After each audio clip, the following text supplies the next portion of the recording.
നമുക്ക് അസാധ്യമായ കാര്യങ്ങൾ ദൈവം നമുക്ക് വേണ്ടി ചെയ്തു തരും. പക്ഷെ നമുക്ക് സാധ്യമായ കാര്യം നമ്മൾ എന്ത് ചെയ്യണം? ദൈവം ചെയ്യണം.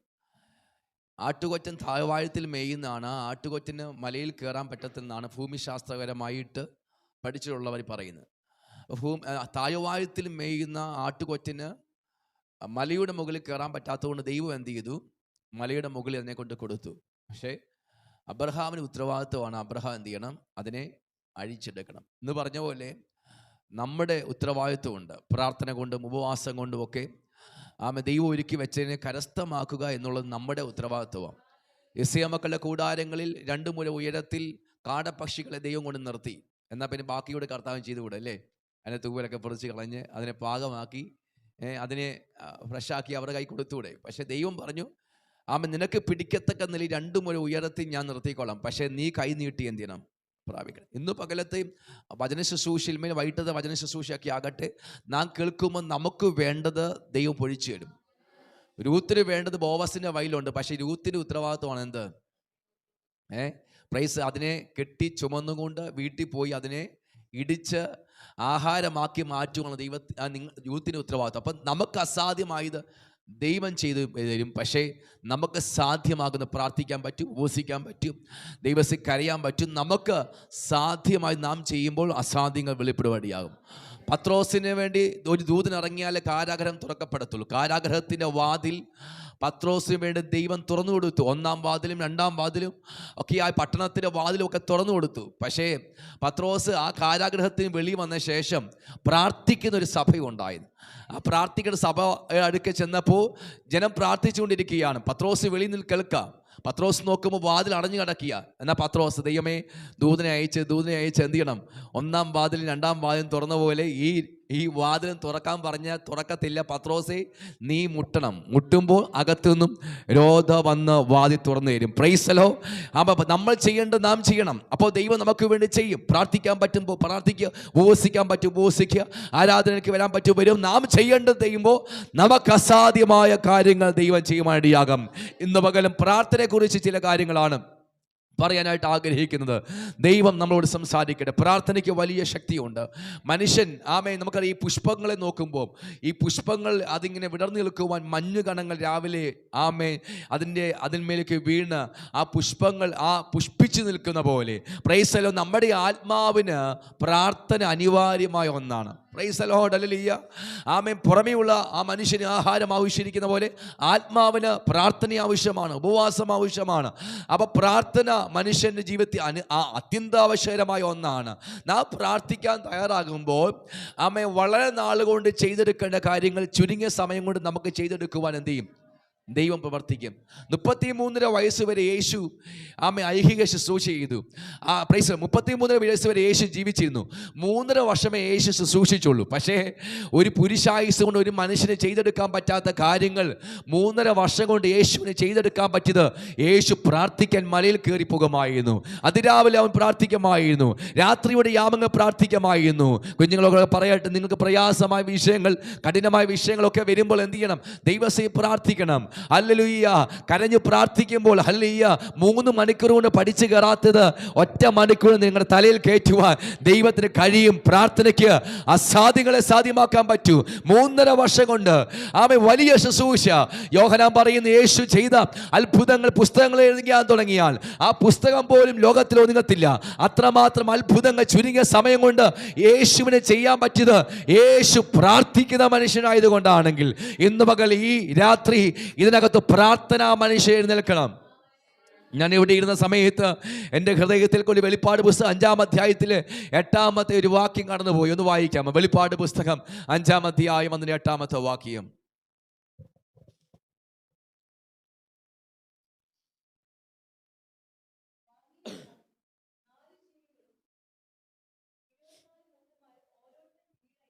സോറി, ഒരു മിനിറ്റ്. 8-ാം അധ്യായം ആണല്ലോ. 5-ാം വാക്യം. 8:5. സോറി. ദൂതൻ ധൂപകലശം എടുത്ത്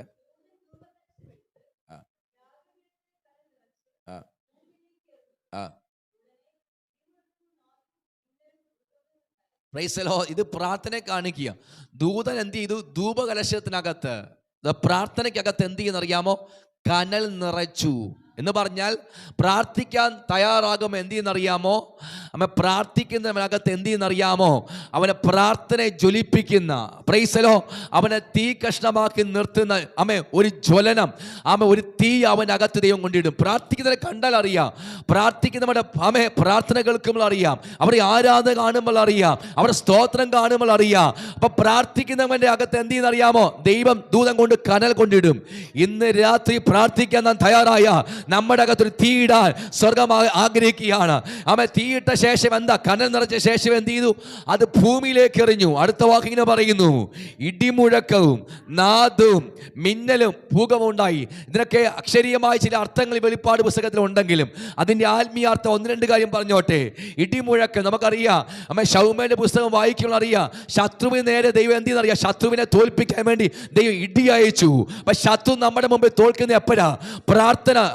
പ്രാർത്ഥിക്കുന്ന മനുഷ്യൻ ആത്മാവിൽ കത്തി ജ്വലിച്ച് പ്രാർത്ഥിക്കുമ്പോൾ നമ്മുടെ ശത്രുവിനെ ഓടിക്കത്തക ദൈവം ഇടി അയക്കുന്ന കർത്താവാണ്. മാത്രമല്ല അവൻ മിന്നലയക്കും. നമുക്കറിയാം, പുതിയ നിയമത്തിൽ വായിക്കുന്ന ഇങ്ങനെയാ, സാത്താൻ മിന്നല പോലെ വീഴുന്നു. പ്രാർത്ഥിക്കുന്നവനാണ് പൈശാചിക മണ്ഡലങ്ങളെ ജയിക്കാൻ പറ്റുന്നത്, പ്രസംഗിക്കുന്നവൻ ജയിക്കാൻ പറ്റത്തില്ല. അല്ലെങ്കിൽ പ്രാർത്ഥിക്കുന്നവനാണ് പിശാചിനെ ജയമുള്ളത്. Price the Lord. ഇന്ന് രാത്രി വിശ്വസിക്കുന്നവർ കർത്താവിനെ സ്തുതിച്ചാട്ട് പ്രാർത്ഥനയ്ക്ക് വലിയ ശക്തിയുണ്ട്. പ്രാർത്ഥിക്കുമ്പോൾ അന്ധകാര ശക്തികൾ കീഴടങ്ങും. പ്രാർത്ഥിക്കുമ്പോൾ അടഞ്ഞ വഴികൾ തുറക്കും. Praise the Lord. പ്രാർത്ഥനയോട് ബന്ധത്തിൽ ചില കാര്യം പറയാൻ ആഗ്രഹിക്കുകയാണ്. Praise the Lord. പ്രാർത്ഥിക്കുന്നത് മനസ്സിലാക്കേണ്ട കാര്യമുണ്ട്. പ്രാർത്ഥിച്ച് നാം വഴി തുറക്കുന്നവർ മാത്രമല്ല, വഴി അടയ്ക്കുന്നവരുമായിട്ട് മാറണം. പ്രാർത്ഥിക്കുന്നവർ എന്ത് ചെയ്യണം?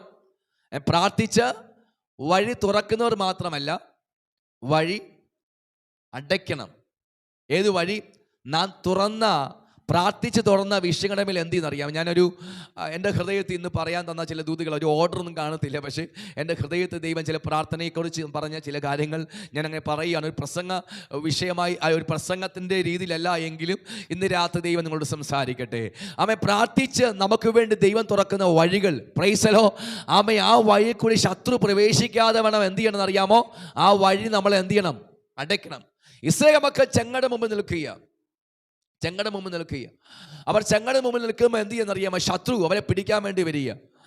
400 പ്രൈസ് ദി ലോർഡ് ഹല്ലേലൂയ. ശത്രു പിടിക്കാനും ഫറവോനും കൂട്ടരും കടന്നു വരിക. ബൈബിൾ പറഞ്ഞിങ്ങനെയാ, ദൈവം ഫറവോന്റെ ഹൃദയത്തെ കഠിനമാക്കി. Price the Lord. അവനെ പിന്നാലെ അയച്ചു. ദൈവം ഫറവോന്റെ ഹൃദയത്തെ എന്തിനെ കഠിനമാക്കിയത്? ഫറവോന്റെ ഹൃദയത്തെ ദൈവം എന്തിനാ കഠിനമാക്കിയത്?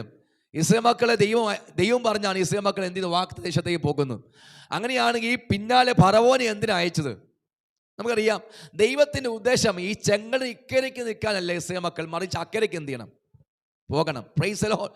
അല്ലെങ്കിൽ അക്കരയ്ക്ക് പോകണം. ഈ അക്കരയ്ക്ക് പോകണമെങ്കിൽ എന്ത് ചെയ്യുന്നറിയാമോ? Price the Lord. ഈ ചെങ്കടലിൻ്റെ ആഴത്തെക്കുറിച്ച് പഠിച്ചവർ പറഞ്ഞിങ്ങനെയാണ്, പ്രത്യേകിച്ച് പ്രൈസ് ദി ലോർഡ്, ഈ ഫറവോന്റെ രഥങ്ങളെയൊക്കെ എന്ത് ചെയ്യുന്നറിയാമോ? ചെങ്കടലിൻ്റെ ആഴങ്ങളിൽ നിന്ന് കണ്ടെടുത്തവരുണ്ട്. Praise the Lord. അവർ പറയുന്ന ഈ ചെങ്കടലിന് 1.25 കിലോമീറ്ററോളം താഴ്ചയുണ്ട്. 1.25 കിലോമീറ്ററോളം താഴ്ചയുണ്ട് ചെങ്കടലിൻ്റെ ആഴത്തിന്. കാരണം അത്രയും ആഴത്തിൽ നിന്നുമാണ് ഈ ഫറവോന്റെ ഫോസിൽ ഈ രഥങ്ങളും അതിൻ്റെ രഥചക്രങ്ങളും ഒക്കെ കണ്ടുപിടിച്ചത്. അപ്പം 1.25 കിലോമീറ്റർ താഴ്ചയുണ്ടെന്നാ പണ്ട് ഒരു അച്ഛൻ പ്രസംഗിച്ചവൻ പറഞ്ഞു. ചെങ്കടലിന് അത്ര ഒന്നും താഴ്ചയില്ലായിരുന്നു. പ്രൈസ് കാല് നനയാൻ മാത്രം എന്തുള്ളായിരുന്നു? ചെങ്കടലിൽ വെള്ളമുള്ളായിരുന്നു. മരുഭൂമിയിൽ നിന്ന് എന്ത് ചെയ്തു? ദൈവം കാറ്റയച്ച സമയത്ത് ഉഷ്ണക്കാറ്റ് വന്ന് എന്ത് ചെയ്തു? കാല് പൊത്ത നനയാനുള്ള വെള്ളമുള്ളത് എന്ത് ചെയ്തു? വറ്റിപ്പോയെന്ന് ഒരു അച്ഛൻ പ്രസംഗിച്ചു. ആ സമയത്ത് ഒരു കൊച്ചൻ സ്വതന്ത്രം ഹല്ലേലൂയ എന്ന് പറഞ്ഞു. അത് വേറൊന്നും കൊണ്ടല്ല, പൊത്ത നനയാൻ വെള്ളം ഉള്ളെങ്കിലും ഈ പൊത്ത നനയാൻ വെള്ളത്തിൽ ഫറവോനെയും കൂട്ടരെയും മുക്കിയത് ആ ദൈവം എത്ര വലിയവനാ. എത്ര പേർക്ക് മനസ്സിലായി? പൊത്ത നനയാനുള്ള വെള്ളമുള്ളെങ്കിലും ആ പൊത്ത നനയാനുള്ള വെള്ളത്തിൽ ഫറവോനെയും കൂട്ടരെയും മുക്കിക്കളഞ്ഞ നമ്മുടെ ദൈവം എത്ര വലിയവനാ. പൊത്ത നനയാനുള്ള വെള്ളമല്ലായിരുന്നു, മറിച്ച് 1.25 കിലോമീറ്റർ താഴ്ച. അത് കൂടുതൽ കാണുമായിരിക്കാം. അവിടെ നിന്നാണ് പോസ്റ്റിലൊക്കെ കണ്ടുപിടിച്ചത്, പ്രൈസ് രഥചക്രങ്ങൾ കണ്ടുപിടിച്ചത്. അപ്പോൾ ഈ 1.25 കിലോമീറ്റർ താഴ്ചയിൽ ചെങ്കട ഇങ്ങനെ രണ്ടായി വിഭാഗിച്ച് കിടക്കുക. നിങ്ങൾ ഭാവന കാണാം. നമ്മളാ ചെങ്കട മുമ്പിൽ നിൽക്കുന്ന ഭാവന കാണാം. നമ്മുടെ മുമ്പിൽ എന്ത് ചെയ്യുക? 1.25 കിലോമീറ്റർ താഴ്ചയിലുള്ള ആ വെള്ളം എന്ത് ചെയ്തു? ഹൈവേ പോലെ ഇങ്ങനെ ദൈവം എന്ത് ചെയ്തു? ആ വെള്ളം ഇങ്ങനെ പിരിച്ചു മാറ്റി. ഞാൻ ഇനി ചോദിക്കട്ടെ, ഫറവോന് ഞാൻ ഇനി അടിമയാണെന്ന് പാട്ടൊക്കെ നമ്മൾ പാടും. ഞാൻ ചോദിക്കട്ടെ, എത്ര പേര് ഈ വെള്ളത്തിൽ കൂടി അകത്ത് പോകും? അക്കരയ്ക്ക് പോകും? ഈ നടുക്കൂടെ എത്ര പേര്? 1.25 കിലോമീറ്റർ താഴ്ചയുള്ള ഈ ചെങ്കടലിന് നടുക്കിലുള്ള വഴി എന്ത് ചെയ്യുക? ഇങ്ങനെ തുറന്നു കിടക്കുക അല്ലേ? ഭാവന കണ്ടേ. ഞാൻ ചോദിക്കട്ടെ, ഇതിനകത്ത് എത്ര പേര് അക്കരെ പോകും? ആത്മാർത്ഥമായി പറയാൻ ഞാൻ പോകത്തില്ല. കാരണം ഈ വഴി ദൈവം തുറന്നെന്ന് പറഞ്ഞാൽ ഇത് അടയത്തില്ലെന്ന് എന്താ പറയാൻ പറ്റുന്നത്? ഇങ്ങനെ പൊക്കത്തിങ്ങനെ നിൽക്കുകയല്ലേ, ഭിത്തി പോലെ നിൽക്കുക അല്ലേ വഴി. നടുക്കൂടെ പോകുന്ന സമയത്ത് എൻ്റെ ദൈവം തമ്പുരാൻ, അതുകൊണ്ടാണ് പറയുന്നത്, അവർ വിശ്വാസത്താൽ എന്ത് ചെയ്തു? ഉണങ്ങിയ നിലത്തൂടെ എന്ന് പറഞ്ഞാൽ ദൈവം തുറന്നതാണെങ്കിൽ പോകാൻ എന്ത് വേണം? കാരണം ഇത് വല്ലതും തിരിച്ചു വന്നാൽ എന്ത് ചെയ്യും? പ്രത്യേകിച്ച് സുനാമിയോട് വന്നുകൊണ്ട് പറയുകൊണ്ട് വേണ്ട നമുക്ക് ഇന്നാണെങ്കിൽ. Praise the Lord. അപ്പം ഇത് വല്ലതും ഇങ്ങനെ തിരിഞ്ഞടഞ്ഞാൽ എന്ത് ചെയ്യും? അപ്പം ദൈവം തമ്പുരാൻ മനസ്സിലായി, ഇവൻ പോകുന്നൊക്കെ പറയും, പക്ഷേ എന്ത് ചെയ്യും? ഞാൻ വഴി തുറന്നിട്ടാലും എന്ത് ചെയ്യത്തില്ല, അക്കരയ്ക്ക് പോകത്തില്ല. അതുകൊണ്ട് കർത്താവ് ഒരു കാര്യം ചെയ്തു. കർത്താവ് ഇതിൻ്റെ ഈ ഫറവോൻ്റെ ഹൃദയത്തെ എന്ത് ചെയ്തു? കഠിനമാണ്. അതെന്താ പാസ്റ്റേ ഫറവോൻ്റെ ഹൃദയത്തെ കഠിനമാക്കിയ പ്രശ്നം എന്തോ? അതുകൊണ്ടുള്ള ഗുണം എന്തോ? ഞാൻ ഉദാഹരണം പറയാം. ഞങ്ങളുടെ തിരുവിലെ ചങ്ങനാശ്ശേരി എന്ന് പറഞ്ഞ സ്ഥലത്ത് ടോമി എന്ന് പറഞ്ഞ പാസ്റ്ററുണ്ട്. അദ്ദേഹം ഒരു ജയിലിൽ കടന്ന മനുഷ്യൻ, പക്ഷേ അദ്ദേഹം രക്ഷിക്കപ്പെട്ട് ചങ്ങനാശ്ശേരി ചന്തയിൽ അദ്ദേഹത്തിൻ്റെ സഭയുണ്ട്. പ്രൈസ് ദി ലോർഡ്, ഹല്ലേലൂയ. ഈ ടോമി പാസ്റ്റർ പറഞ്ഞ ഒരു കാര്യം ഓർമ്മയുണ്ട്. അദ്ദേഹം പറയുകയാണ്, പണ്ട് ഈ ദൈവത്തെ അറിയാതിരുന്ന സമയത്ത് അദ്ദേഹം ഇങ്ങനെ ചീട്ട് കളിച്ചൊക്കെ നടന്ന സമയത്ത് അദ്ദേഹം കൂട്ടുകാരെല്ലാം ചേർന്ന് ഒരുമിച്ച് ഇങ്ങനെ ചീട്ട് കളിച്ചുകൊണ്ടിരിക്കുക. ആ സമയത്ത് പോലീസുകാർ പിടിക്കാൻ വന്നു. ആരെ പറഞ്ഞു? പോലീസുകാർ വരുന്നുണ്ട്. അപ്പോൾ എന്ത് ചെയ്യുന്നറിയാമോ? പോലീസ് എന്ന് കേട്ടപ്പോൾ എന്ത് ചെയ്തു? ഉണ്ടായിരുന്ന ആൾക്കാർ 4 വശത്തോട് ചിതറി ഓടാൻ തുടങ്ങി. അങ്ങനെ ഈ ടോമി എന്ന് പറഞ്ഞ അദ്ദേഹം, അന്ന് പാസ്റ്റർ അല്ല അദ്ദേഹം, പ്രൈസ്, അദ്ദേഹം ഓടി എന്ത് ചെയ്യുന്നറിയാമോ? ഒരു കനാലിൻ്റെ സൈഡിൽ എത്തി. പ്രൈസ്. ഇനി എന്ത് ചെയ്യണം? അക്കരെ പോകണം. ഇതൊക്കെ എന്ത് ചെയ്യുന്നറിയാമോ? എങ്ങനെ ചാടി അക്കരെ എന്ത് ചെയ്തു? പോയി. എങ്ങനെയോ ഒരു കനാലല്ല, ഒരു ചെറിയ തോടാ. ആ തോട് എങ്ങനെ ചാടി അപ്പുറത്ത് പോയി. പ്രൈസ്. അങ്ങനെ അദ്ദേഹം രക്ഷപ്പെട്ട്, പോലീസ് പിടിച്ചില്ല. വർഷങ്ങൾ കഴിഞ്ഞ് ഇദ്ദേഹം രക്ഷിക്കപ്പെട്ട് ഒരു പാസ്റ്റർക്കായ ശേഷം ബൈബിളും പിടിച്ചുകൊണ്ട് എന്ത് ചെയ്തു?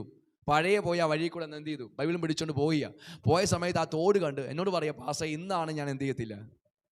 പിന്നെ അന്ന് പോയതോ? അന്ന് പോലീസിനെ കണ്ടപ്പോൾ ഓടിക്കൊണ്ട്, പോലീസിനെ കണ്ട് ഓടിക്കൊണ്ട് തോട് ചാടി അല്ലേ എന്ന് പറഞ്ഞ പോലെ ഫറവോനും കൂട്ടരും വന്നപ്പം പിന്നെ ചെങ്ങനും ഇസ്രായേൽ വിഷയമല്ല.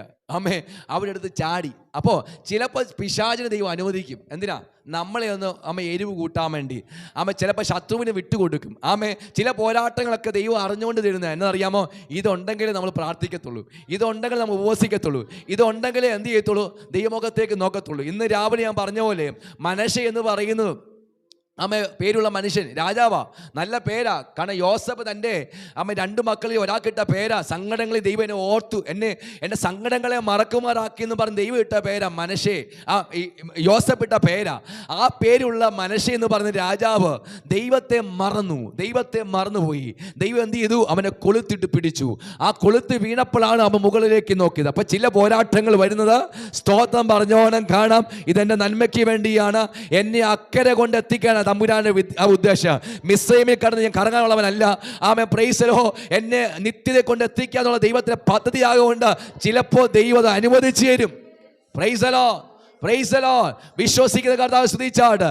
ചില പ്രതിസന്ധികൾ നമ്മുടെ ജീവിതത്തിൽ നന്മയ്ക്ക് വേണ്ടിയാണ്, ചില കഷ്ടങ്ങൾ വേണ്ടി നന്മയ്ക്ക് വേണ്ടിയാണ്. ദാവീദ് പറയും, സങ്കീർത്തകൻ പറയും, ഞാൻ കഷ്ടത്തിലായത് ഗുണമായി, അവന്റെ ചട്ടങ്ങൾ പഠിപ്പാൻ എനിക്കിടയായി. ഹന്ന എന്ന വാക്കിന്റെ അർത്ഥം കൃപയെന്ന, പെനീന എന്ന വാക്കിൻ്റെ അർത്ഥം എന്തുവാ? മുത്തെന്നൊക്കെ അർത്ഥമുണ്ട്. പക്ഷെ സ്വഭാവം എന്തുവായിരുന്നു? കുത്തുന്ന സ്വഭാവമായിരുന്നു. ആർക്കട്ട? കൃപ നിറഞ്ഞ ഹന്നയ്ക്കട്ട എന്ത് ചെയ്യുക? ഈ പെനീന മുത്തൊന്ന് പേരുള്ള ആളെങ്കിൽ കുത്തിക്കൊണ്ടിരിക്കുക. എന്താ കാരണം? ഒരു ശമൂവേൽ പുറത്തു വേണമെങ്കിൽ, വാഗ്ദത്തം പുറത്തു വേണമെങ്കിൽ ചില പ്രതിസന്ധി അയച്ചു വിട്ടേ പറ്റത്തുള്ളൂ. പ്രൈസിൽ എന്നും അവൾ യോഗത്തിന് പോകുമ്പോൾ, ആണ്ടിലൊരിക്കൽ അവൾ ആലയത്തിൽ പോകുമ്പോൾ പെനീന അവളെ മുഷിപ്പിക്കും. പ്രൈസലോ, ഹല്ലേലൂയ. അവൾ മനോവസനമുള്ളവളായിരുന്നു. 1 ശമൂവേൽ 1-ാം അധ്യായത്തിൽ മുഷിഞ്ഞ ഹൃദയമുള്ള മനോവസനമുള്ളവളായി ഹന്നെ കാണുന്നെങ്കിലും 1 ശമൂവേൽ 2-ാം അധ്യായം 1-ാം വാക്യം വായിക്കുമ്പോൾ അവിടെ ഹൃദയം ആനന്ദമുള്ള ഹൃദയമാക്കി മാറ്റി. ഇന്നവൾ മുഷിഞ്ഞ ഹൃദയത്തോടെ, മനോവ്യസനമുള്ള ഹൃദയത്തോടു കൂടെ ഇന്നവൾ പ്രതിസന്ധിക്ക് മുമ്പിൽ ആയിരിക്കും. ദൈവത്തിലെ നിന്റെ ഹൃദയത്തെ ആനന്ദമുള്ള ഹൃദയമാക്കി മാറ്റാ എന്നെ ദൈവം ആഗ്രഹിക്കുന്നു. അത് വിശ്വസിക്കുന്നവർ സന്തോഷത്തോടെ സ്വതന്ത്രമായിട്ട്. ചില പ്രതിസന്ധികൾ, ചില പോരാട്ടങ്ങൾ, ചില ശോധനകൾ എന്റെ തിന്മയ്ക്കല്ല, എന്റെ നന്മയ്ക്കത്രേ.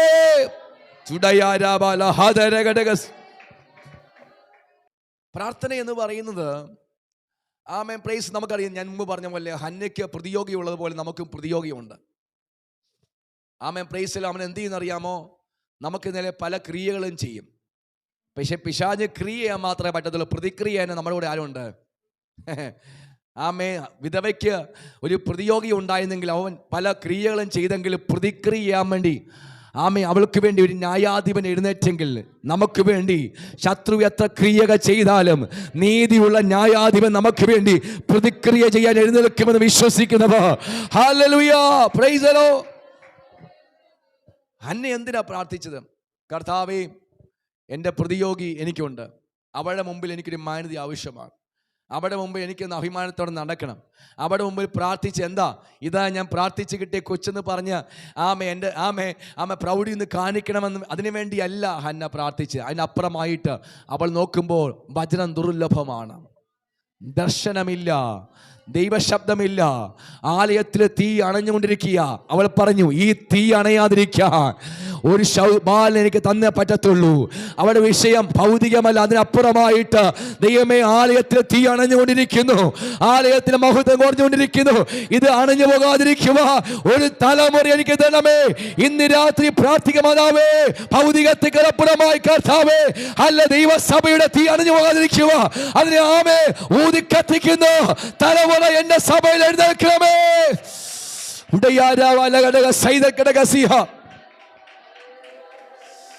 ഓ ഉടയാരാമനഗസി ദുടയാരാബാല ഹദരഗസിയ ഓരാബാല ഹദരാബാലഗസിയ ഓ രാബാലാബ ശൈദൽഗഡഗസിയ ഓ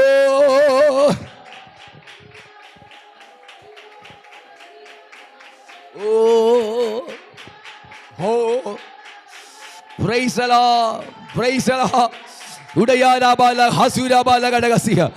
ഇന്ന് രാത്രി ഒരു സൈന്യം എഴുന്നേൽക്കട്ടെ.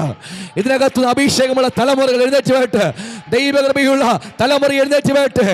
ആമേൻ, ആമേൻ. രണ്ട് കുറുക്കന്മാരെ ചേർത്ത് തീപ്പന്തം വെച്ച് ശത്രുപാളയത്തിലേക്ക് അയച്ച പോലെ ദൈവത്തിന് വേണ്ടി ജ്വലിക്കുന്ന ആമേൻ തലമുറ ഇന്ന് രാത്രി ഈ സഭയിൽ എഴുന്നേറ്റ് വേട്ടെ, യേശുവിന്റെ നാമത്തിൽ. ഓടയാരാബാ സൈദൽ കരാജ ഉടയാലാബാ സൈദൽ കരാജ. ഓ ഹല്ലേലൂയ. ഓരാലാബാ സൈദൽ. Praise the Lord. പ്രാർത്ഥിക്കണം. ഒരു സ്ത്രീ പ്രാർത്ഥിച്ചു, ഈഖാബോദ് ഈഖാബോദ്, യഹോവയുടെ മഹത്വം പോയി. അവൾ തിരിച്ചറിഞ്ഞു, യഹോവയുടെ പെട്ടകം പിടിക്കപ്പെട്ടു. ശത്രു ഏലി പുരോഹിതൻ മക്കളെ ഓരോന്നായി പിടിക്കുന്നു. ഏലി പുരോഹിതൻ ആമേൻ കഴുത്തൊടിഞ്ഞ് മരിക്കുന്നു. യഹോവയുടെ മഹത്വം പോയപ്പോൾ പ്രാർത്ഥിച്ചു, അല്ലെങ്കിൽ മഹത്വം പോയി. ആമേ പ്രാർത്ഥിക്കണം. പെന്തക്കോസ്തിനകത്തുനിന്ന് ദൈവ മഹത്വം കുറഞ്ഞുകൊണ്ടിരിക്കുകയാണ്, ദൈവസാന്നിധ്യം കുറഞ്ഞുകൊണ്ടിരിക്കുകയാണ്. ഒരു തലമുറ എഴുന്നേറ്റേ പറ്റത്തുള്ളൂ. തിരിച്ചറിയുന്ന പ്രാർത്ഥന കർത്താവേ, അല്ല ഗിദിയോൻ പറഞ്ഞ പോലെ ഞങ്ങളുടെ പിതാക്കന്മാരുടെ കാലത്തിലെ അത്ഭുതം എവിടെ? യഹോവ ഞങ്ങളോട് കൂടി ഉണ്ടെങ്കിൽ ഇത് സംഭവിക്കുന്നത് പ്രാർത്ഥിച്ച ഗിദിയോനെ പോലെ ദൈവമഹത്വം ആമേ ദൈവസഭകളെ വിട്ടുപോകുമ്പോ തിരിച്ച് പ്രാർത്ഥിക്കുന്ന ഒരു തലമുറ എഴുന്നേറ്റേ പറ്റത്തുള്ളൂ. അല്ലെങ്കിൽ ഇന്ന് രാത്രി ഈ സഭയ്ക്കകത്തുനിന്നും അങ്ങനെയുള്ള എഴുന്നേറ്റ് വേട്ടെ. ദൈവമഹത്വത്തെ മടക്കി കൊണ്ടുവരുന്ന, ദൈവസാന്നിധ്യത്തെ തിരിച്ചു കൊണ്ടുവരുന്ന, ദൈവജനത്തെ മഹത്വത്തിലേക്ക് കൊണ്ടുവരുന്ന ഒരു തലമുറ ഈ ദിവസങ്ങളിൽ ദേശത്ത് എഴുന്നേറ്റേ പറ്റത്തുള്ളൂ. നാം കണ്ണുനീരോടെ പ്രാർത്ഥിക്കണം. യഹോവയുടെ മഹത്വത്തെ തിരികെ പിടിക്കുന്ന ഒരു ജനതയായി മാറാൻ ദൈവം നമ്മെക്കുറിച്ച് ആഗ്രഹിക്കുന്നു. യഹസ്കേൽ പ്രവാചക പുസ്തകത്തിൽ വായിക്കുമ്പോൾ ദൈവം പറയുകയാണ്, ഞാൻ ദേശത്ത് പ്രൈസ് ദി ലോർഡ് നശിപ്പിക്കാതെ ഇടിവ് നിൽക്കേണ്ടതിന് പുരുഷനെ അന്വേഷിക്കുന്നു, ആരെയും കണ്ടില്ല താനും. ദൈവം പറയുക, ഞാൻ പ്രവാചകന്മാരുടെ ഇടയിൽ നോക്കി, ഞാൻ പുരോഹിതന്മാരുടെ ഇടയിൽ നോക്കി, ഞാൻ പ്രഭുക്കന്മാരുടെ ഇടയിൽ നോക്കി, സാധാരണക്കാരുടെ ഇടയിൽ നോക്കി, ആരെയും കണ്ടില്ല. ദൈവം പറയുകയാണ്, അല്ല ഒരു പുരുഷനെങ്കിലും ഒരു പുരുഷനെ കൊണ്ട് ഉണ്ടോ ദേശത്തെ പാപനിമിത്ത ഞാൻ എൻ്റെ നീതിയുള്ള കരനിമിത്ത ക്രോധ അയപ്പാൻ ആഗ്രഹിക്കുന്നു. മറുവശത്ത് എൻ്റെ സ്നേഹം ഈ ജനത്തെ നശിപ്പിക്കാൻ പറ്റുന്നില്ല. അതുകൊണ്ട് ഞാൻ ദേശത്തെ നശിപ്പിക്കാതിരിക്കേണ്ടതിന് ഇടിവ് നിൽക്കുക. ഹല്ലേലൂയ. ഒരു പുരുഷനെ അന്വേഷിക്കുന്നു. യഹസ്കേൽ പ്രവാചക പുസ്തകം 22 അധ്യായം അതിന് 30 വാക്യം. യഹസ്കേൽ 22:30.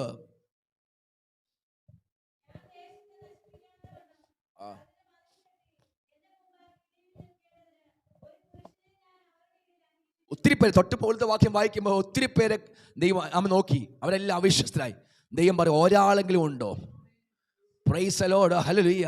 യെശയ്യാവിൽ മറ്റൊരു വാക്യമുണ്ട്, പ്രൈസ് ഹല്ലേലൂയ. ആരും തുണയില്ലാത്തത് കൊണ്ട് യേശുക്രിസ്തുവിനെ കുറിച്ച് പറയുമ്പോഴാണ് അവൻ്റെ ഭുജം തന്നെ അവൻ എന്ത് ചെയ്തു? രക്ഷപ്പെടുത്തി. ആമേ. ഇവിടെ കർത്താവ് അതിലേക്ക് പോകുന്നില്ല. ഇവിടെ കർത്താവ് പറയുക, ഒരു പുരുഷൻ അന്വേഷിക്കുന്നു. ഈ സഭയിൽ ഒരാളെങ്കിലും പ്രാർത്ഥിക്കുന്നുണ്ടെങ്കിൽ, കരയുന്നവരുണ്ടെങ്കിൽ, ഒരു നെഹമ്യാവിനെ കൊണ്ട് ആലയം പണിയിച്ച പോലെ, ഒരു ഏലിയാവിനെ കൊണ്ട് ഹല്ലേലൂയ ദേശത്ത് തീ ഇറക്കിയെങ്കിൽ, പ്രാർത്ഥിക്കുന്ന ഒരു വ്യക്തി ഉണ്ടെങ്കിൽ നമ്മെ കൊണ്ട് ദേശത്തെ പിടിച്ചെടുക്കുക, അവൻ പട്ടണത്തെ പിടിക്കുക. ദൈവത്തെ ഉദ്ദേശമുണ്ട്. ഇന്ന് രാത്രി ദൈവം അന്വേഷിക്കുക, ഒരു വ്യക്തിയുണ്ടോ? സെക്കരിയ പ്രവാചക പുസ്തകം 10:11 തോന്നുന്നു, ഒന്ന് വായിക്കാമോ?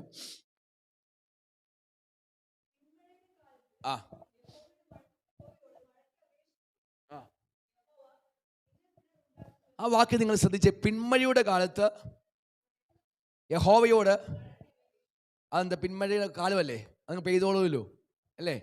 പിന്മഴയുടെ കാലമല്ലേ, മഴ അങ്ങ് പെയ്തോളൂ, ഇനി പ്രാർത്ഥിക്കേണ്ട ആവശ്യമുണ്ടോ? വേണം. എന്ന് പറഞ്ഞാൽ ദൈവം പ്രവർത്തിക്കുന്ന സമയം തിരിച്ചറിഞ്ഞ് എന്ത് ചെയ്യണം? നമ്മൾ എന്ത് ചെയ്യണം? പ്രാർത്ഥിക്കണം. പ്രത്യേകിച്ച് നമുക്കറിയാം, ഒരു സഭയിൽ ഉപവാസ പ്രാർത്ഥനയൊക്കെ വെക്കുമ്പോൾ പാസ്റ്റർമാർ എന്നാൽ പിന്നെ നിങ്ങൾ വെറുതെ വെക്കുന്നതല്ല. അവരെന്താണ് സംഘത്തെ വാക്യമാണ്, എൻ്റെ മുഖം അന്വേഷിപ്പിന്നെന്ന് എനിക്ക് എന്ത് ചെയ്തു? നിങ്ങൾ നിന്ന്.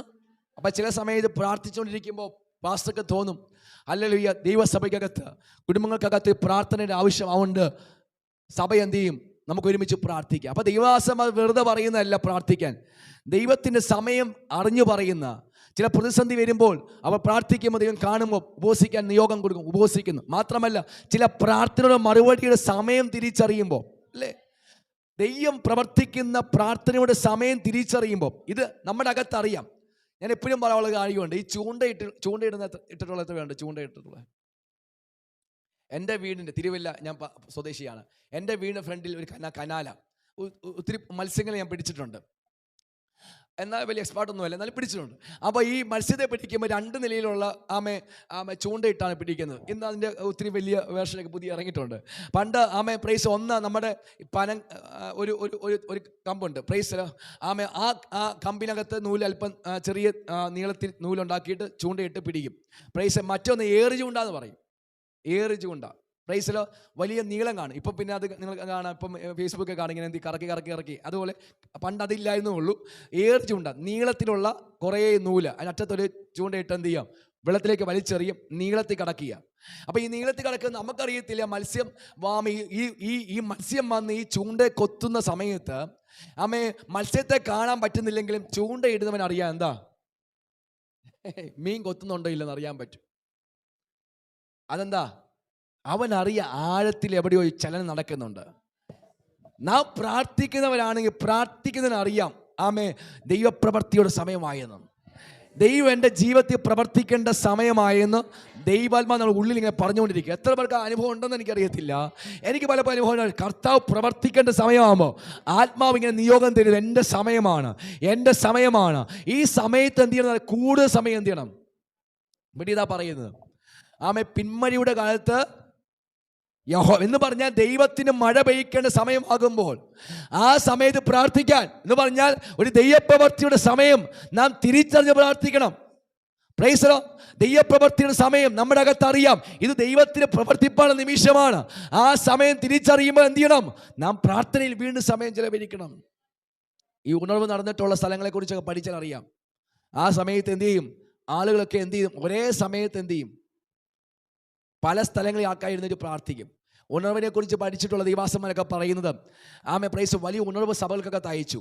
ഒടുവിൽ സാക്ഷ്യത്തിന് വേണ്ടി സമയം കൊടുക്കുമ്പോൾ ഒരു സഹോദരി എഴുന്നേറ്റ് പറയും, ഹല്ലേലൂയ, ഇത്രാം തീയതി ഇത്ര സമയത്ത് ദൈവാത്മാവ് എന്നോട് പറഞ്ഞു എഴുന്നേറ്റ് പ്രാർത്ഥിക്കാൻ പറഞ്ഞു.